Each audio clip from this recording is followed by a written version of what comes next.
Founded by Saint Dominic in the year 1216, the Dominican Order, officially known as the Order of Preachers, OP for short, it emerged as a response to the need for informed preaching against heresy and the salvation of souls.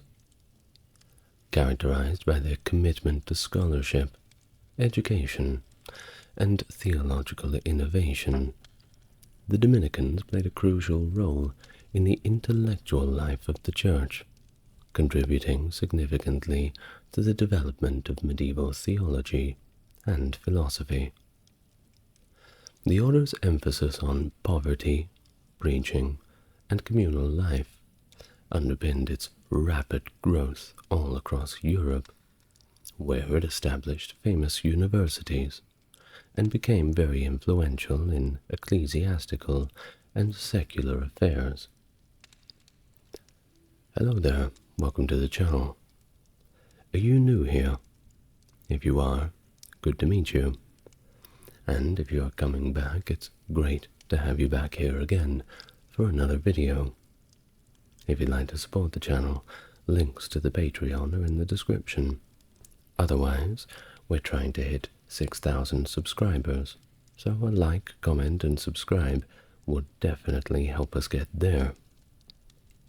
Now, without further ado, please make yourself relaxed, and we can learn all about the Dominican Order. Let's go back to medieval times together, shall we?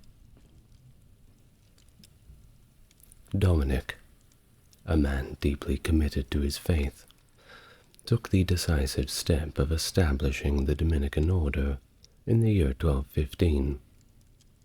But the true groundwork for this monumental endeavor was laid earlier, in the year 1214, when Dominic founded a religious community in Toulouse, France. The community was to operate under the guidance of the teachings of St. Augustine, where a set of rules and statutes, including the primitive constitution, to regulate the lives of its members. At its core, Dominic envisioned this order as serving two fundamental purposes. One, preaching the gospel, and two, aiding in the salvation of souls. The influence of Dominic's vision extended beyond his immediate community. Henri Dominique Lacordaire, a scholar of the order's history, pointed out striking similarities between Dominic's statutes and the reformist principles of the Premonstratensians, suggesting that Dominic drew inspiration from these earlier movements.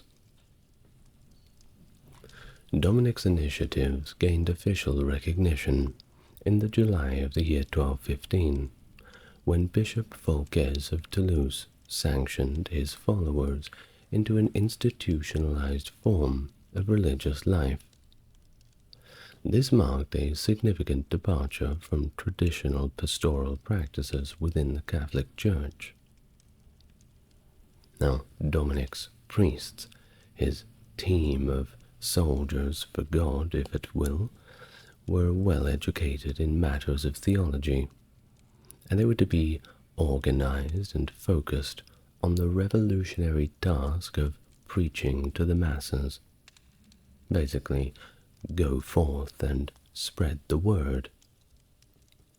Dominic understood the necessity of a structured framework to guide their endeavors, and found that the rule of St. Augustine to be a fitting choice, given its emphasis on preaching for the salvation of souls.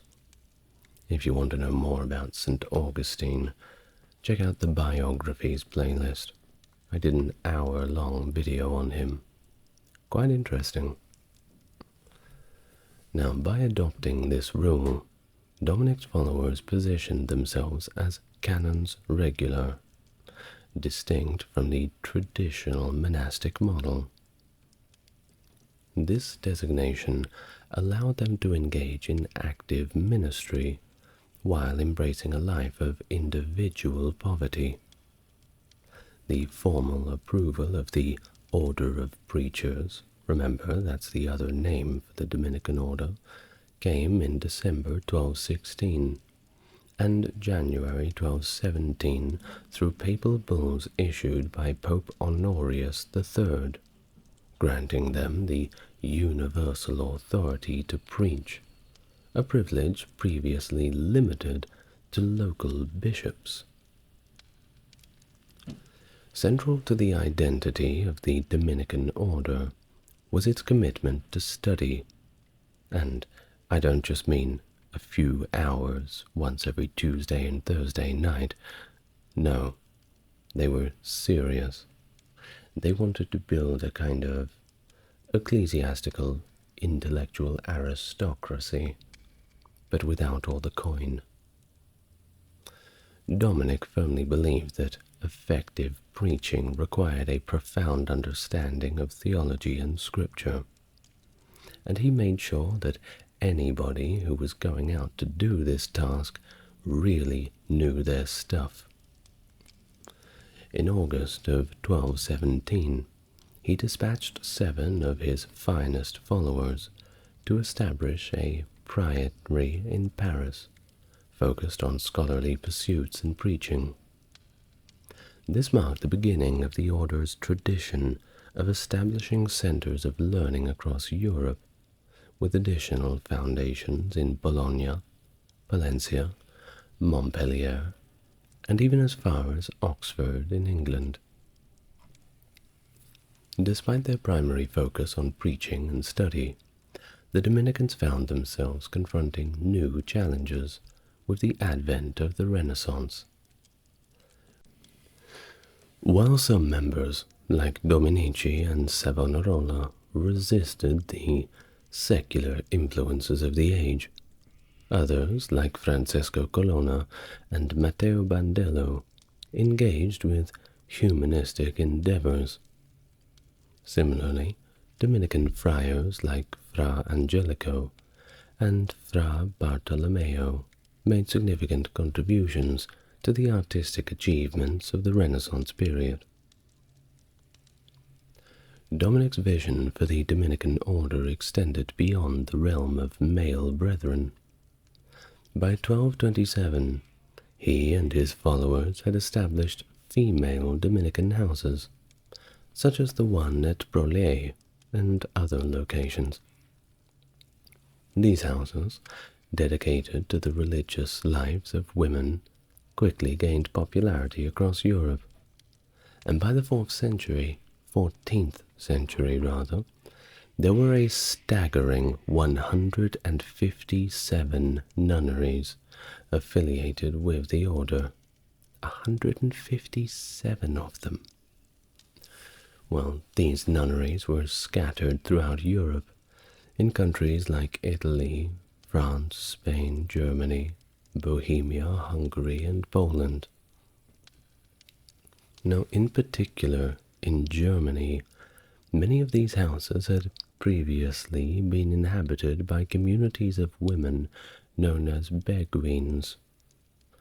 Upon encountering the teachings of the Dominican friars, these communities embraced the Dominican way of life, contributing to the rapid expansion of the female Dominican houses. Over time, several of these houses evolved into centers of study and mystical spirituality, producing notable works like the Sister Books. In regions beyond Germany, convents were often established as havens for women of the upper classes who were seeking refuge from the world. These projects were typically funded by wealthy patrons, such as the Countess Margaret of Flanders and Adelaide of Burgundy, who founded the monastery of Lille and Val Duchesse at Orgadem near Brussels, respectively. Unlike their male counterparts, female Dominican houses operated under very strict enclosure. The nuns within these houses adhered to the divine office and observed monastic rituals. They lived under the authority of the orders general and provincial chapters, and enjoyed the same privileges as their male counterparts. The friars offered spiritual guidance, serving as confessors, priests, teachers, and mentors to the sisters. Women could join the Dominican religious life as young as the age of 13. The profession of these nuns, outlined in the work Constitutions of Montarchis Priory, involved pledging obedience to God, the Blessed Virgin, their priories, and the Order's Institute, in accordance with the rule of St. Augustine. Their attire consisted of a white tunic and scapular, a leather belt, a black mantle, and a black veil. You know, you've seen it before. The penguin outfit. Candidates underwent rigorous questioning and intellectual testing before being admitted, however. It wasn't the fact that you would just show up and they would let you in. You had to prove that you had at least a pretty solid base knowledge of what you were getting into. And you had to be somewhat morally sound. Not perfect, because no one is, but at least willing to take on the role of a nun in a serious capacity. In addition to their spiritual duties, the nuns engaged in intellectual pursuits, such as reading and discussing religious texts. Some, like those at Strasbourg Monastery of St. Margaret, even conversed fluently in Latin. Learning held a significant place in their lives, reflecting a broader commitment to scholarship within the Dominican tradition. The establishment of the English and Hungarian provinces within the Dominican Order traces back to the pivotal Second General Chapter held in Bologna during the spring of 1221. Under the leadership of Dominic, 12 friars were dispatched to England, guided by their English prior, Gilbert of Fresnay. Landing in Dover on August 5, 1221, these friars laid the groundwork for what would become the English province, officially recognized at its first provincial chapter in the year 1230, some 9 years after the landing. The English province operated within the broader framework of the International Dominican Order, drawing upon its laws, direction, and instructions. However, it also maintained its distinct English identity. The leadership was English, and the members of the province resided and worked within typical English communities, interacting with both European and local influences. The first Dominican site was established at Oxford, where the friars constructed an oratory dedicated to the Blessed Virgin Mary. By 1265, they had initiated the development of a school, reflecting their commitment to scholarly pursuits. Although limited information exists about the schools of the English province, records from visitations provide insights into their curriculum. Dominican students were typically required to study grammar, logic, natural philosophy, and of course theology, which held the particular importance. Dartford Priory, founded later than other monastic institutions in England, followed the model of European monasteries, particularly those in France and Germany. The first nuns at Dartford were sent from the Priory of Poissy in France. Even as the dissolution of the monasteries loomed, Dartford Priory maintained its commitment to strict discipline and simple living. And yes, I will be doing a full video on the dissolution of the monasteries. Bartholomew de las Casas, a settler in the New World during the era of Spanish colonization, was deeply moved by the atrocities inflicted upon the Native Americans by his fellow colonists. His first-hand witnesses of their brutal torture and genocide spurred him into advocacy for the rights of indigenous people. Las Casas gained renown for his meticulous descriptions of Native American cultures, particularly those in the Caribbean region, making him a very famous member of the order, certainly breaking from a little bit of tradition.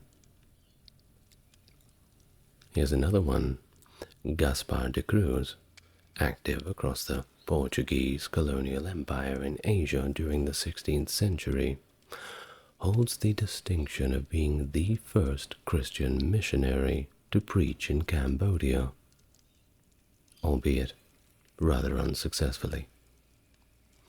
He also attempted missionary work in Guangzhou, China, though he had similar outcomes. Upon his return to Portugal, Gaspar de Cruz became the first European to publish a book solely dedicated to China in 1569. So you can see how even just these two characters are certainly leaving an interesting legacy for the Dominican Order.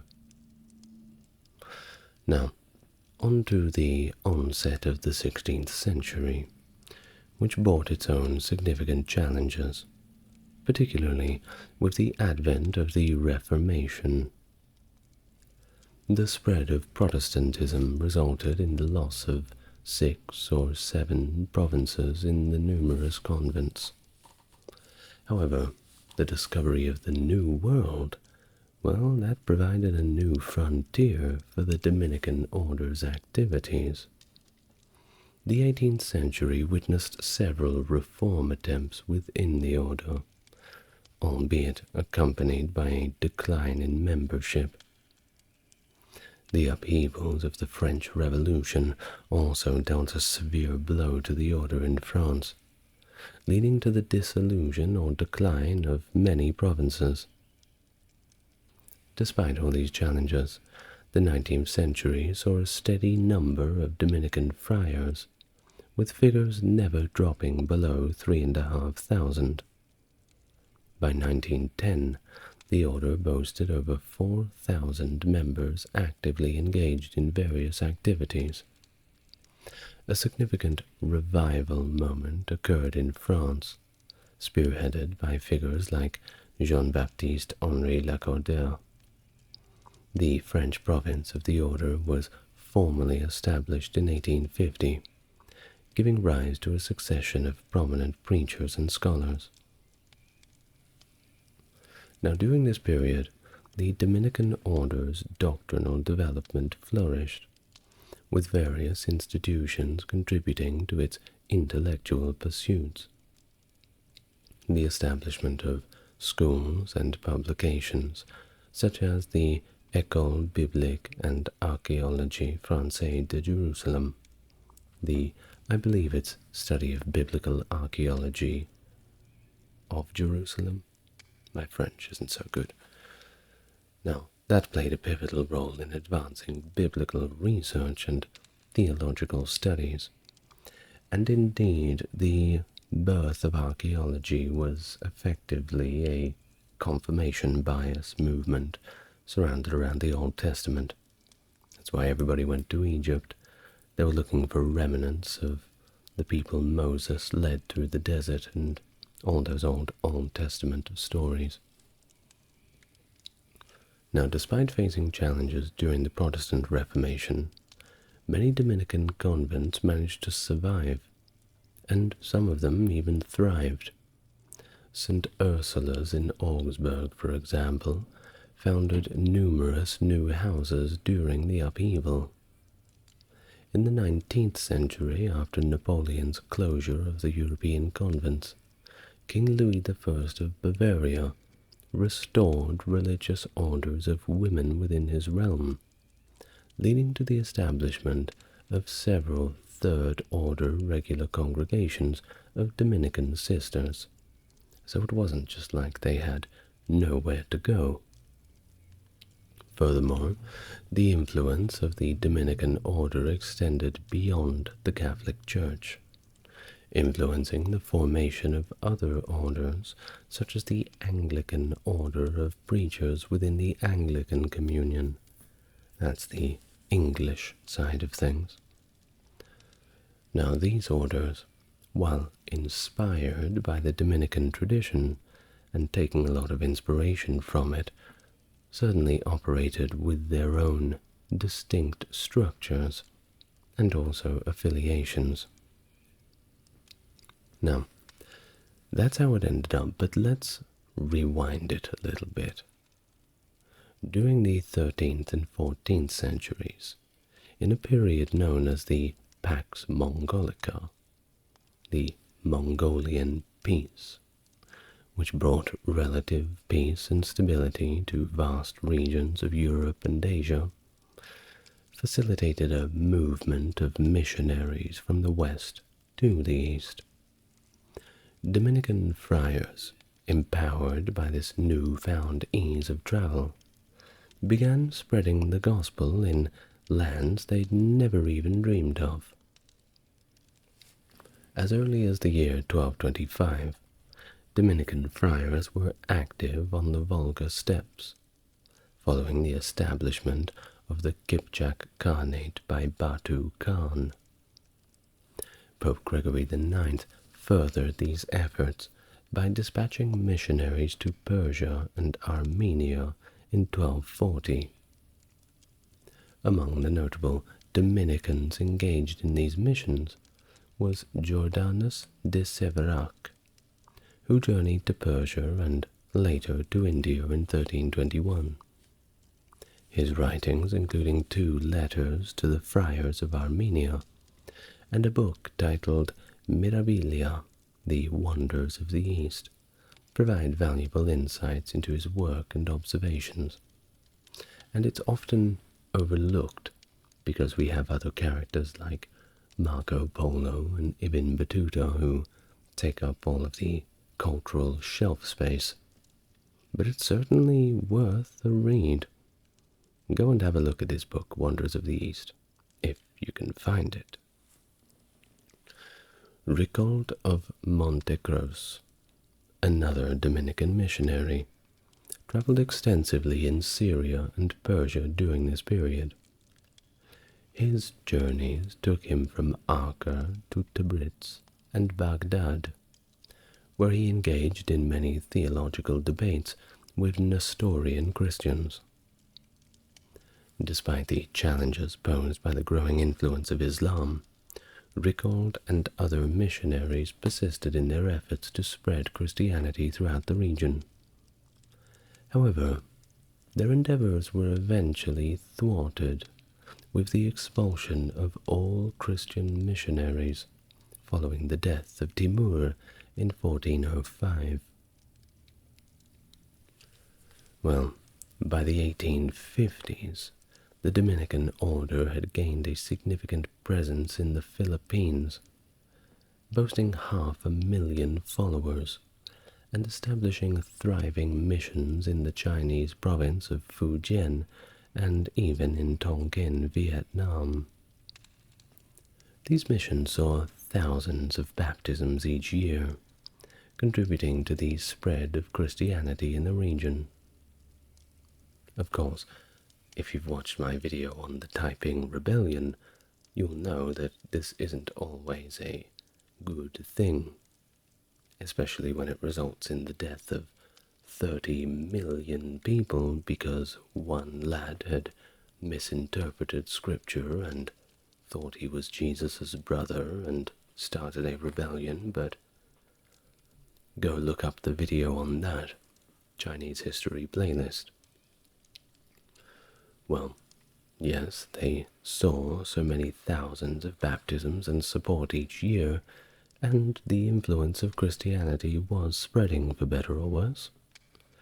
Moreover, the Dominicans played a key role in promoting education in the Philippines, exemplified by the establishment of Colegio de San Juan in Letran, which became a leading educational institution of the country.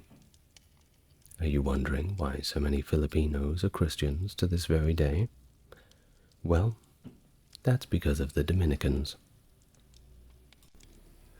Now, let's talk a little bit about the general structure of how the order was composed. Who are the people, and what do they do? You know what I mean. Well, the order of preachers, comprising friars, nuns, and third orders, along with priestly fraternities of St. Dominic, Dominican laity, and Dominican youths, collectively form the Dominican family. At the helm of the order of preachers stands the general chapter, the highest authority empowered to develop legislation governing all branches of the Dominican umbrella and enforce it. Comprising these two bodies, the chapter of provincials and the chapter of divinators, the structure is unique within the Catholic Church. The provincials consist of the superiors of individual Dominican provinces, while the divinators are grassroots representatives from each province, ensuring balanced representation and efficient governance. The enactment of new legislation within the order requires approval from 3 successive general chapter meetings, ensuring stability and consensus. The first general chapters were convened at Pentecost in 1220 and 1221, marking the beginning of this institutional tradition. Recent general chapters have been held in various locations worldwide, including Bologna, Krakow, and Rome, each serving to articulate the mission mandates of the order and address matters of importance. The general chapter also elects the master of the order, who wields broad and direct authority over every other member, convent, province, nun, and monastery. This office, envisioned by Dominic himself in the early days as one of service to the community, holds significant responsibility. The master is elected for a 9-year term and is supported by the general curia of the order, with authority subjected only to the general chapter. Together with the chapter, the master assigns memberships, appoints or removes superiors, and makes decisions for the general welfare of the order. Dominican nuns trace their roots back to the very origins of the order itself, predating the establishment of the friars themselves by Dominic. These devoted women lead a contemplative life within the cloister, celebrating their 800th anniversary in 2006, and that's quite a legacy. Some of their monasteries support themselves by crafting religious articles like priestly vestments, or even baking communion wafers. Friars, on the other hand, encompass the male members of the order, including ordained priests and non-ordained corporator brothers, engaging in a diverse array of ministries such as preaching, parish assignments, education, and social work. Both priests and cooperators actively contribute to the overall Dominican mission. The life of a Dominican is structured around 4 pillars: prayer, study, community, and preaching, forming the essence of the order's mission. Renowned for their intellectual rigor, Dominicans employ scholarly insights to inform their preaching, and engage in academic discourse with contemporaries. Prior to taking final vows, members undergo a significant period of academic study, underscoring the importance of intellectual engagement within the order. Of course, since its inception, women have been a part of this, but distinct active congregations of Dominican sisters, as we recognize them today, emerged primarily in the 19th century and beyond. The origins can be traced back to the Dominican nuns and communities of lay women tertiaries, who lived in their homes and gathered for prayer and study together. Among these, the Mantellates associated with St. Dominic's Church in Siena, which counted Catherine of Siena among its members, were particularly renowned. In the 17th century, some European Dominican monasteries, like St. Ursula's in Augsburg, temporarily abandoned their enclosed lifestyle to engage in teaching, nursing, and other charitable works. However, any daughter houses they established operated independently. By the 19th century, responding to heightened missionary fervor, monasteries were tasked with sending groups of women to establish schools and medical clinics worldwide. Large numbers of Catholic women traveled to regions like Africa, the Americas, and the East to educate and support new communities of Catholics, both settlers and converts. Given the vast distances involved, these groups needed to be self-governing, leading to the establishment of new self-governing congregations in adjacent mission areas to better meet pastoral needs.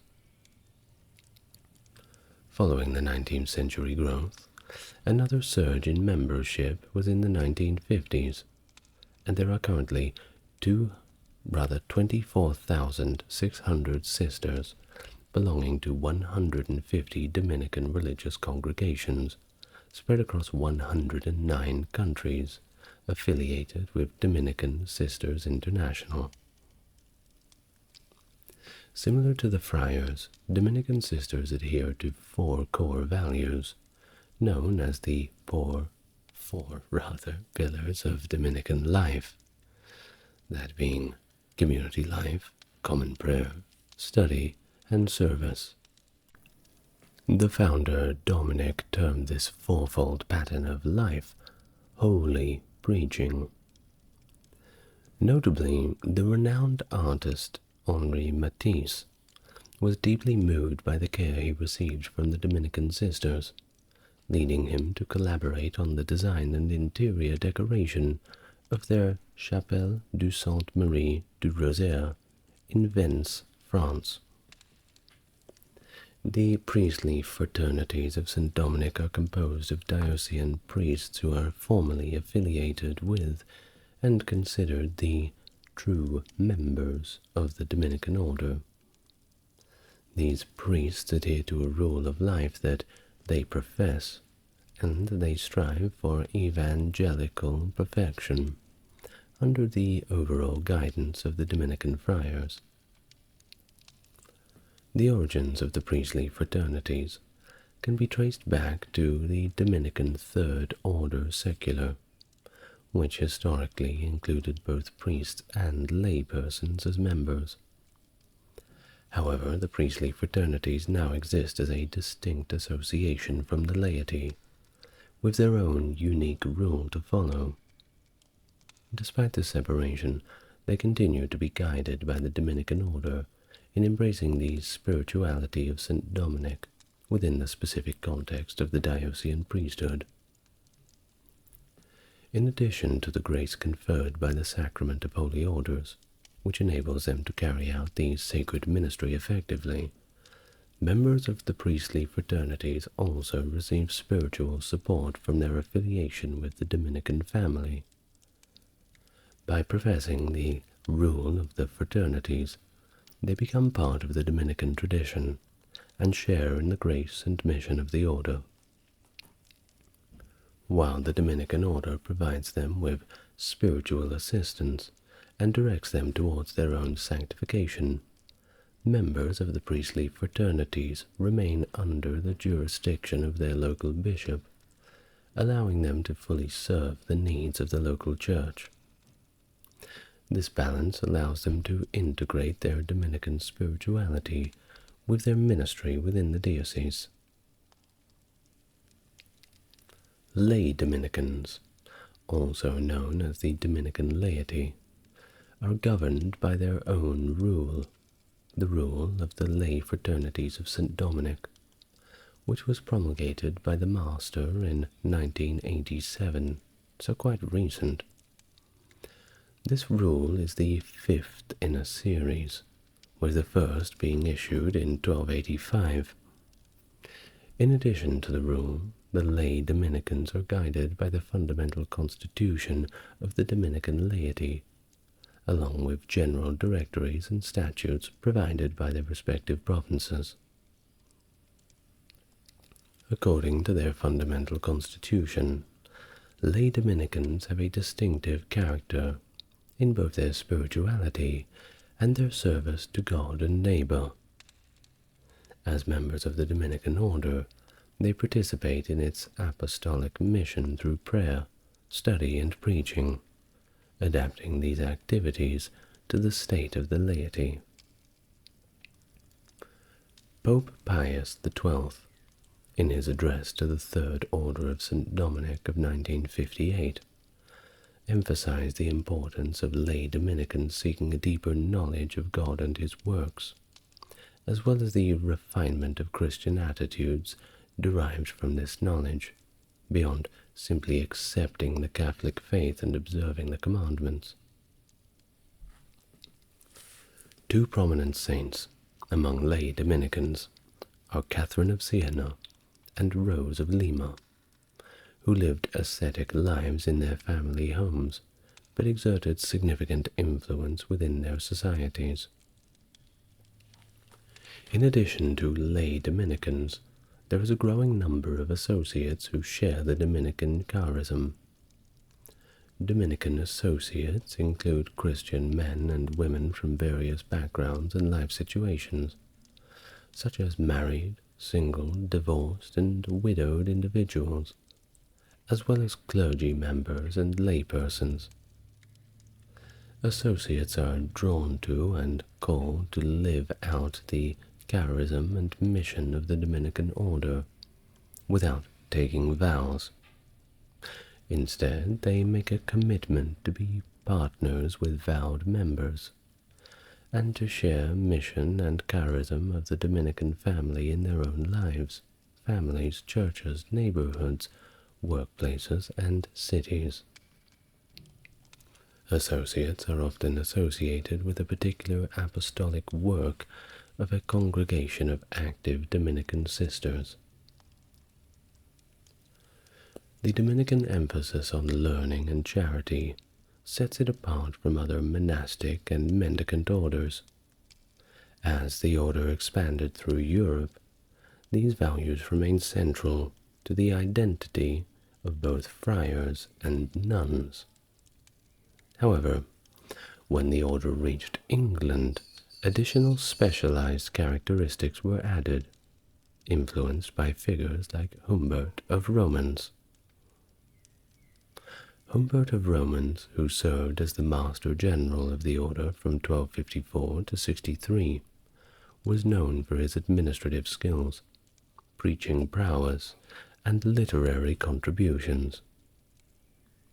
Under his leadership, the nuns of the order were given a new constitution, and he emphasized the importance of excellence in preaching, leaving a lasting impact on the order. Humbert's writings also focused on asceticism and mysticism, advising young Dominicans to prioritize doing good and having a sincere will over seeking visions and miracles. He encouraged them to remain steadfast in their faith, even if they did not experience divine consolations or mystical phenomena. emphasizing the importance of moral integrity and spiritual discipline. Well, the Dominican Order was actually deeply influenced by mysticism, which emphasized the believer's potential to experience God's love and seek union with the divine. While some members of the order, particularly in Europe, embraced ecstatic mysticism and sought union with God through intense spiritual experiences, the English Dominicans had a markedly different approach. They focused less on the ecstatic phenomena and more on simply emulating the morality of Christ, striving for moral perfection and spiritual growth. The Dartford nuns, surrounded by these diverse traditions within the Dominican influence, developed their own unique expression of spirituality, drawing from the mysticism and learning of the order while emphasizing moral integrity and spiritual discipline in their own unique pursuit of union with God. Well, by the year 1300, the fervor for preaching and conversion within the Dominican Order had waned a little bit, giving way to this growing interest in mysticism. This mysticism, as advocated by figures like Albertus Magnus, became a central focus for many within the order, serving as a powerful tool for personal and theological transformation. The roots of mysticism in the Dominican tradition can be traced back to the Hebrew Bible, where the idea of encountering God indirectly or through a dark cloud was prevalent. This concept of unknowing permeated Jewish and early Christian writings and laid the foundation for the mystical spirituality embraced by the Dominican community. English Dominican mysticism of the late medieval period differed from its European counterparts in its emphasis on a deep personal relationship with God, centered around the moral emulation of Christ. Instead of seeking ecstatic experiences of or union with the divine, English Dominican mysticism focused on the essence of Christ's morality and the transformation of humanity's nature into an actual image of divinity. Well, this mystical tradition emphasized 4 key elements: moral emulation of Christ, the connection between moral emulation and humanity's divine nature, an embodied spirituality rooted in love for others, and the aspiration for union with God. For English Dominican mystics, the mystical journey was a process of faith leading to experiential knowledge of divinity, rather than simply a single moment of divine revelation. While visions and voices were not necessary for a mystical experience, the ultimate goal remained a deep understanding of Christ and a profound love for God and humanity. Central to this mystical experience was, of course, the main character, Christ himself, with English Dominican mystics seeking to emulate his values and actions. The focus was all about spiritual growth and the reflection of Christ's love in one's own life, rather than seeking physical manifestations such as stigmata. You know, stigmata, if you don't know, is it's kind of a, they call it a miracle. I'm not sure if that's the correct word, but effectively what happens is you will start getting wounds and holes in your wrists, reminiscent of where Christ was nailed to the cross, if you believe that. But effectively the interesting thing is Some people who have claimed stigmata have shown up with the wounds in the middle of their palms. Now this is incorrect, because they never used to crucify people by the palms. It was always through the wrists, because if you crucified someone by the palms, the pressure and the weight of the body would simply rip the hands off. They wouldn't be able to hang there for days on end. So it was always through the wrists. Many of the images of Christ you see with him, the nails through the palms, are actually incorrect. A little fun fact for you right there. Well, love as exemplified by Christ's sacrifice was seen as the key to spiritual growth and the ultimate expression of one's image-bearing nature. English Dominican spirituality, therefore, emphasized the moral implications of being made in the image of God, and sought to cultivate love for God and humanity as the only path to real spiritual fulfillment. Well, if you want to get fulfilled, you just get it in whatever way you feel comfortable, whether that be through Christianity or Islam, Buddhism, or even nothing at all. Whatever leads you to a happy life, it must be worth it, right? I'd like to thank my top-tier Patreon subscribers, Stark Factory, JC, Jeffrey, and Susan. And if you would like to support the channel, go and have a look at the Patreon in the description. But until then, I will thank you once again for listening, and I will see you in the next exciting video. Good night for now.